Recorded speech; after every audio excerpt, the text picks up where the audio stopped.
जी, आप हर एक प्रश्न का उत्तर काम, क्रोध, लोभ, मोह जिसका भी उत्तर होता है नाम जप का। क्योंकि बिना नाम जप के पावर नहीं है। महाराज जी, कोई ऐसा उपाय नहीं है कि बाहर बता दें, कहीं दीपक चढ़ा दें या कहीं? ये सब नौटंकी है। अगर ऐसा हो तो 10-20 टीन घी लेकर के जला दो और हमें बताओ तुम्हें लाभ मिल जाए तो।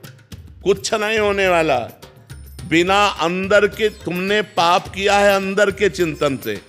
ध्यान दीजिए, अंदर आपने कामना की और शरीर से आपके पाप हुआ। अब अंदर से कैसे ठीक होगा?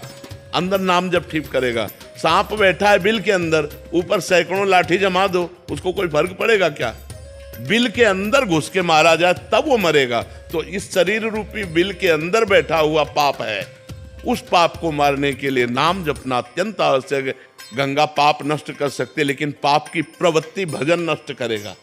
पाप किया, गंगा नहाया, फिर पाप किया, तो मतलब क्या रहा गंगा नहाने से? पाप की प्रवृत्ति का नाश होगा तो नाम जप से होगा, भजन से होगा। अगर भजन नहीं करोगे तो हर प्रश्न का उत्तर नाम जप है। अगर नाम जप नहीं करोगे तो समाधान हो ही नहीं सकता। ये आप करके देख लो, जंतुर बंधवा के देख लो, हवन करवा के देख लो, कलावा बंधवा के देख लो, कुछ नहीं होने वाला।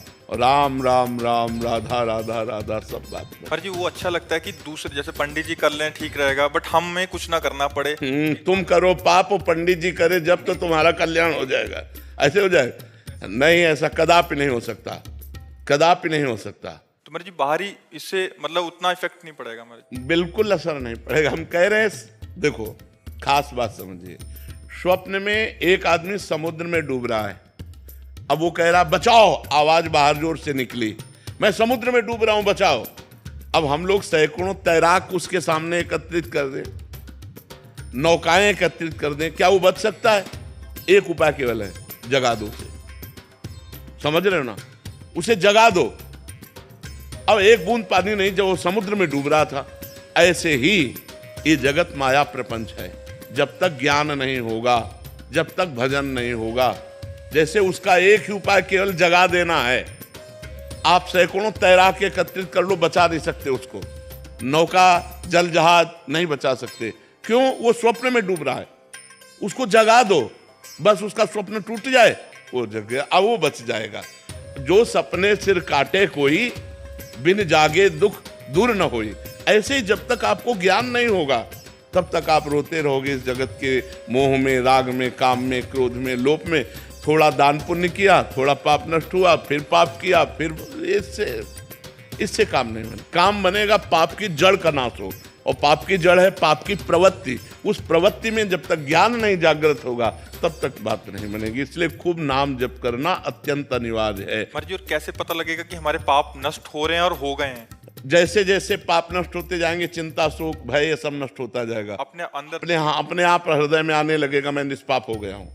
अपने आप हृदय में आने लगेगा, मेरे पाप कम हो रहे हैं। अपने आप अनुभव में आएगा। जैसे जैसे भजन बढ़ता चला जाएगा, भगवान प्रिय लगने लगे, धर्म प्रिय लगने लगे, गंदे आचरणों से घृणा होने लगे। ये है पवित्रता का लक्षण। पापी पुरुष के हृदय की स्थिति क्या होती? हर समय वो चिंता, डिप्रेशन, शोक में रहता है। हाँ, निगेटिव, उसका हर चिंतन निगेटिव हो। यहाँ तक निगेटिव हो जाएगा कि उस करने की वो सोच लेगा। अब उसको कल्पों तक भटकना पड़ेगा। अरे मनुष्य जन्म मिला है समस्या का समाधान करने के लिए, ना कि समस्या बढ़ाने के लिए। क्या समस्या बढ़ाना है, ना कि समस्या मिटाना है। लोग समझते नहीं है, सोचते हैं आप कर लेंगे तो हम समस्याओं का निदान कर लिया, और घोर समस्या में फंस गए। समस्या का निदान करने का उपाय मनुष्य शरीर था, उसको खो दिया। अब तो सवाल नहीं उठता। 83,99,999 योनियों में एक भी योनि ऐसी नहीं है जिसमें आप भजन करके भगवान को प्राप्त कर लें। 84 लाख योनि की पूर्ति ये मनुष्य शरीर से होती है। इसी मनुष्य शरीर से भजन करके हम अपना कल्याण कर सकते हैं। समस्त समस्याओं का निदान भजन है। अगर भजन नहीं तो कुछ नहीं है।